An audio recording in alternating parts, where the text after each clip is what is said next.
அலைக்கும் வரஹ்மத்துல்லாஹி வபரகாத்துஹு. அல்ஹம்துலில்லாஹ். இன்று நாம் துல்ஹஜ்ஜுடைய 7ஆம் நாளை அடைந்திருக்கிறோம். அல்லாஹ் இன்று நரகத்தை பூட்டி விடுகிறான். ஏன் தெரியுமா? காரணம், ஹஜ்ஜுடைய மாதம் என்பதால் நரகம் பூட்டி வைக்கப்படுகிறது. மேலும் துல்ஹஜ்ஜுடைய 15ஆம் நாள்தான் மீண்டும் நரகம் திறக்கப்படுகிறது.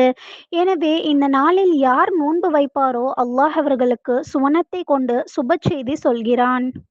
இந்த மாதத்தில்தான் ஹஜ்ஜு கடமையாகி உள்ளது. ஹஜ் என்பது சாதாரண ஒரு அமல் கிடையாது. உலகத்தில் ஆக சிறந்த அமல் எது என வினவிய போது நபி ஸல்லல்லாஹு அலைஹி வஸல்லம் அவர்கள் கூறினார்கள், ஈமானு பில்லாஹ், அல்லாஹ்வை ஈமான் கொள்வது. அல்லாஹ்வை ஈமான் கொள்வது உலகிலே ஆக சிறந்த அமலாக இருக்கிறது. ஹஜ் மபுரூர், அல்லாஹ்வால் ஏற்றுக்கொள்ளப்பட்ட நன்மையான ஒரு அமல் ஹஜ் ஆகும். உலகத்தில் ஆக சிறந்த அமல் என்று நபி ஸல்லல்லாஹு அலைஹி வஸல்லம் அவர்களால் சொல்லப்பட்ட அமல் ஹஜ். நபி ஸல்லல்லாஹு அலைஹி வஸல்லம் அவர்கள் கூறினார்கள், ஒரு தாய் குழந்தையை பெற்று எடுத்தால் அந்த குழந்தை எவ்வளவு சுத்தமாக இருக்குமோ அதேபோல் யார் ஹஜ்ஜுக்கு செல்வாரோ அவர் பச்சிளம் குழந்தையைப் போல சுத்தமாக ஆகிவிடுகிறார். ஹஜ்ஜுக்கு பெரும் கூலி இருக்கிறது.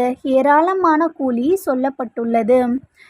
அவர் நடந்து செல்லக்கூடிய ஒரு அடிக்கும், அவர் வாகனம் எடுத்து வைக்கக்கூடிய ஒவ்வொரு அடிக்கும் சரி, அதற்கான கூலி அவருக்கு இருக்கிறது என நபி ஸல்லல்லாஹு அலைஹி வஸல்லம் அவர்கள் கூறினார்கள்.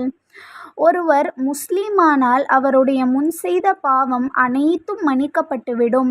அதேபோல் எவர் ஹஜ் செய்வாரோ அவருடைய முன் செய்த அனைத்து பாவமும் மன்னிக்கப்படும் என நபி ஸல்லல்லாஹு அலைஹி வஸல்லம் அவர்கள் கூறினார்கள். ஹஜ் என்பது சாதாரண ஒரு அமல் இல்லை, அது மிகவும் சிறப்பு வாய்ந்தது.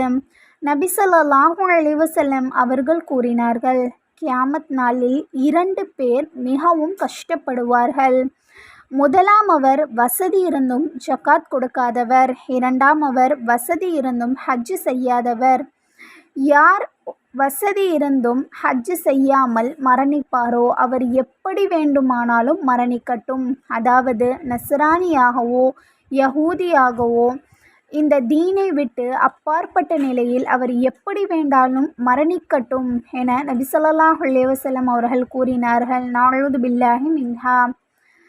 அப்போது நாம் சிந்திக்க வேண்டும், ஹஜ் என்பது எந்த அளவிற்கு வலியுறுத்தப்பட்டுள்ளது என்று.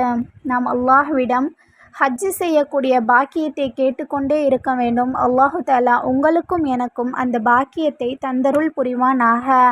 அஸ்ஸலாமு அலைக்கும் வரஹ்மத்துல்லாஹி